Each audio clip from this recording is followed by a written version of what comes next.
Sementara itu, Presiden Amerika Serikat Donald Trump menyayangkan tindakan negara-negara anggota NATO yang tidak juga membantu mengamankan Selat Hormuz dan menyebutnya sebagai macan kertas.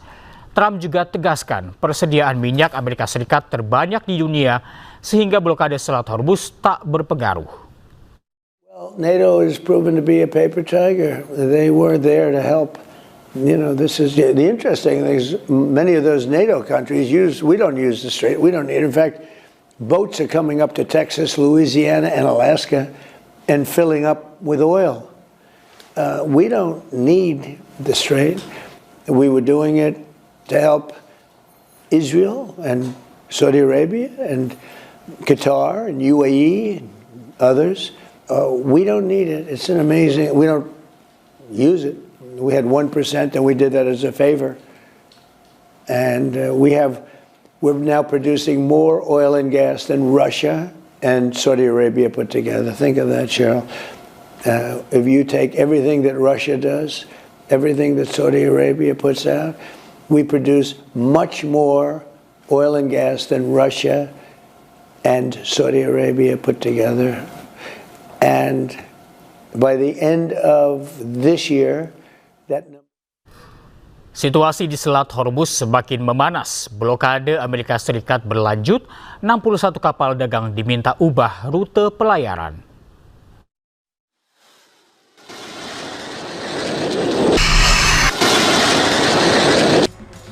Amerika Serikat terus memperketat blokadenya di Selat Hormuz.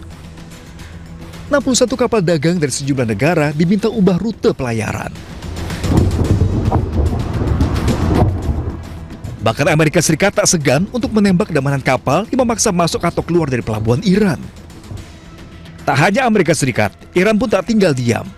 Iran menggunakan strategi yang disebut armada nyamuk. Ratusan kapal kecil mengontrol ketat Selat Hormuz. Saat ini, kapal-kapal sekutu Amerika Serikat masih dilarang melintas di Selat Hormuz.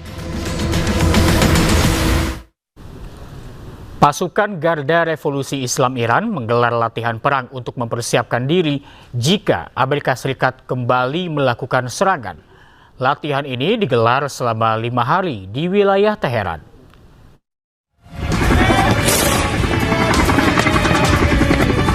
Pasukan Garda Revolusi Iran menggelar latihan perang untuk mempersiapkan diri jika Amerika Serikat kembali melakukan serangan. Latihan pasukan militer Iran digelar selama 5 hari di wilayah Teheran. Pada latihan ini, pasukan Garda Revolusi Iran juga melakukan latihan serangan drone terhadap sasaran helikopter milik Amerika Serikat. Selain itu, pasukan militer Iran juga melakukan latihan pertahanan di darat untuk mencegah musuh yang akan mencoba memasuki wilayah Iran.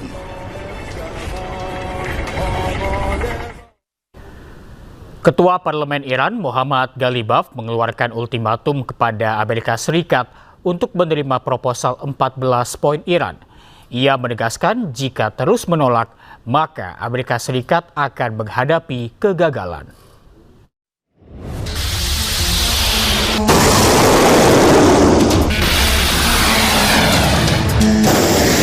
Memasuki pekan ke-11, proses gencatan senjata dalam kondisi kritis setelah negosiasi antara Amerika Serikat dan Iran buntu.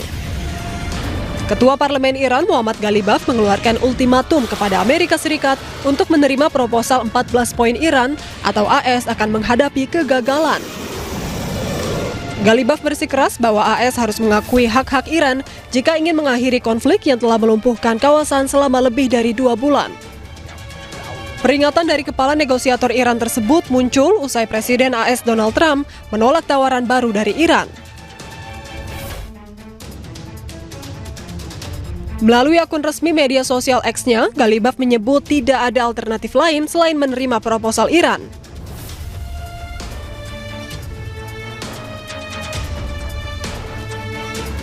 Ia juga menekankan bahwa pendekatan lain hanya akan berakhir gagal dan sia-sia.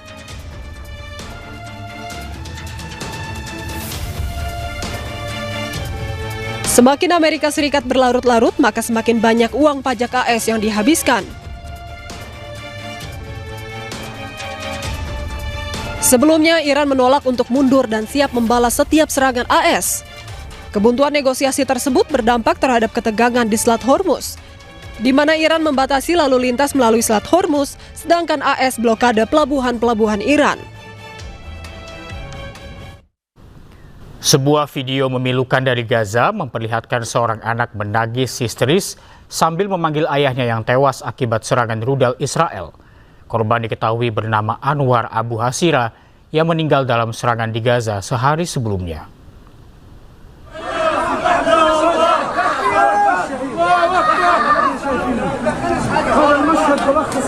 Rekaman menunjukkan seorang anak berdiri di dekat jendela rumahnya sambil menangis histeris memanggil ayahnya saat jenazah sang ayah tiba di rumah duka. Korban bernama Anwar Abu Hasira dilaporkan tewas akibat serangan rudal Israel di Gaza. Tangisan sang anak pecah ketika iring-iringan warga yang membawa jenazah ayahnya tiba. Momen tersebut menggambarkan duka mendalam warga Gaza, khususnya anak-anak yang kehilangan orang tuanya di tengah perang dan serangan udara yang terus berlangsung di wilayah tersebut.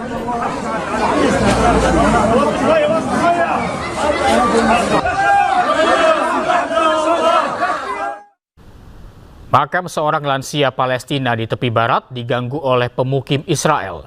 Keluarga korban diminta membongkar makam yang baru saja dibuat.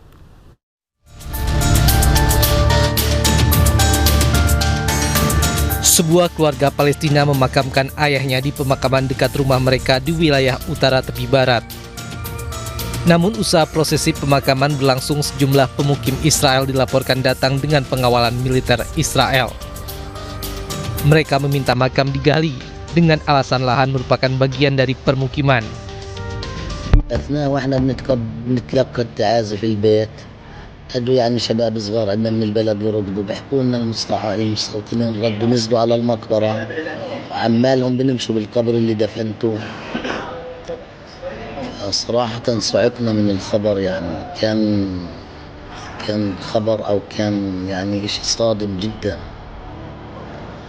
فرحنا نركض ثاني مرة على المقبرة يعني نشوف هل هذا الخبر صحيح، شو بيعمل وشو صار. فعلا وصلنا لجنب المقبرة، لقينا المقبرة مليان مستوطنين وجيش وش المحيط كان.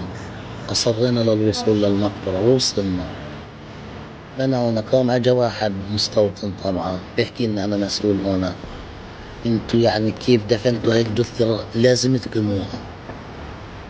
بصيرش حرام يعني كيف بدنا نقيم ميت من قبره؟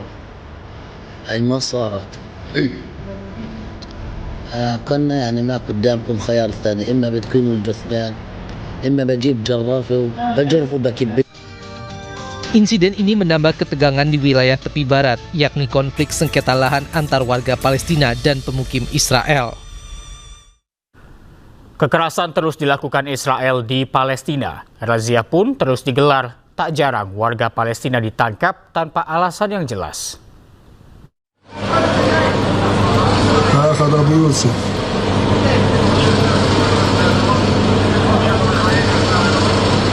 Pasukan Israel menangkap dan menganiaya seorang pemuda Palestina di Anata, tepi barat Palestina. Israel terus menggelar razia di tepi barat. Selama razia, kekerasan fisik kerap diterima warga tepi barat, bahkan banyak di antara mereka yang ditahan tanpa alasan yang jelas.